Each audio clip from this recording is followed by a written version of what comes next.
دیکھیں ہمارے اس وقت جو ہے نا بے شمار ایسے بچے ہیں، خاص طور پہ یہ جو مڈل کلاس اور اپر مڈل میں کر ہی کچھ نہیں رہے. کیوں؟ وہ آپ والی بات بڑی ویلڈ ہے یہاں پہ کہ ان کو پتہ ہے کروڑوں روپیہ باپ کی جائیداد میں ہے. یہ مڈل کلاس کو چھوڑ دینا، اس ٹرمینالوجی کی وجہ سے بیماری پھیلی ہے. اصل میں نا مینٹل کلاسز کے اندر آ جائیں آپ، سوشو اکنامک کلاسز کو چھوڑ. ٹھیک ہے. مینٹل کلاس یا ہائی ہوتی ہے یا مینٹل کلاس لو ہوتی ہے، مڈل میں نہیں ہوتی. ٹھیک ہے، مینٹل کلاس لو ہوتی ہے جو ہائی مینٹل کلاس کو فالو کرتی ہے، بس دیٹس اٹ. یہ مینٹل کلاس لو ہے.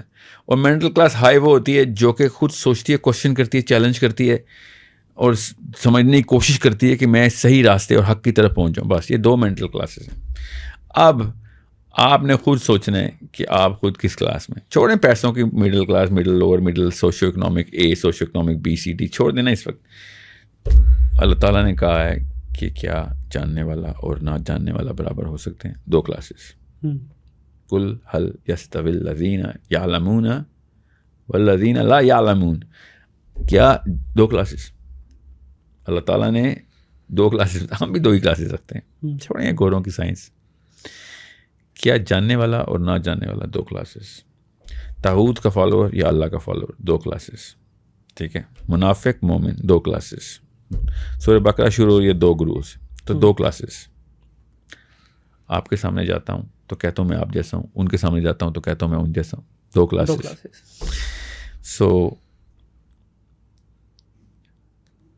تو آپ یہ کہہ رہے ہیں کہ تیسری کلاس نہیں ملتی ہے ہی نہیں. اللہ نے بتا دیا. اللہ نے کہا یا ایھا الذین آمنوا آمنوا. آمنوا کہتے ہو کہ اس کلاس کی ہو تو آؤ نا ذرا اس کلاس میں، آ جاؤ پھر اس کلاس میں. ٹھیک ہے. سو انڈرسٹینڈ، میں بہت غور سے آپ کو ڈیپ جا کے بتا رہا ہوں، لڑکوں اور لڑکیوں دونوں کو، امی ابو کو نہیں، لڑکوں اور لڑکیوں کو جنہوں نے امی ابو بننے کے لیے اس وقت دوڑ لگائی ہوئی ہے. اور آپ پہ پریشر ہے، مجھے پتہ ہے آپ پہ پریشر ہے شادی کا. لڑکیوں کو تو دنیا میں بتا ہی گیا ہے، ہماری نانیوں کی طرف سے آیا کہ شادی نہیں ہوئی تو اس کا مطلب ہے کہ دوزخ میں جائے گی.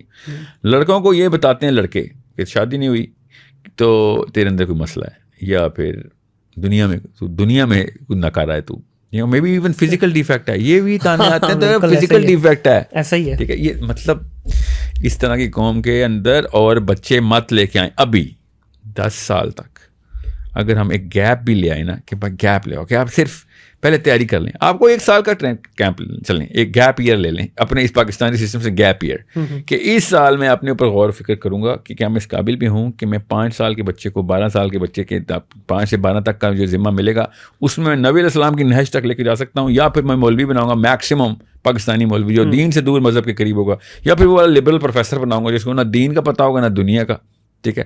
اور سوڈو انٹلیکچولیزم میں ایروگینٹ بھی ہوگا. وہ سوچیں تو صحیح. یا پھر وہی ہوگا دونوں کے بیچ میں غوطہ دوں گا اور وہ اچھل کے باہر آئے گا ایتھیزم کی فلیور میں. یہ تیسرا یہی حل ہے. سو پھر دیکھ لیں، you need to make a decision right now, right here. I beg of you, خدا کا واسطہ جو پاکستان سے سنسیئر ہے، اسلام سے سنسیئر ہے، یہ ڈیسیژن لے کے پہلے اس 2 نمبری کو بند کیا جائے. میں جب تک اگلے 100 سال کے مسئلے حل کرنے کا ڈرائنگ بورڈ نہیں کھولتا تب تک میں رشتے کی بات نہیں کروں گا.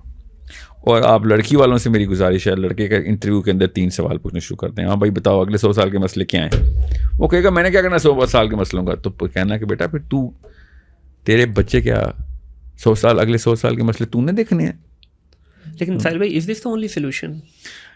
یا ویل دس فار ناؤ. یا آپ خود سوچیں نا.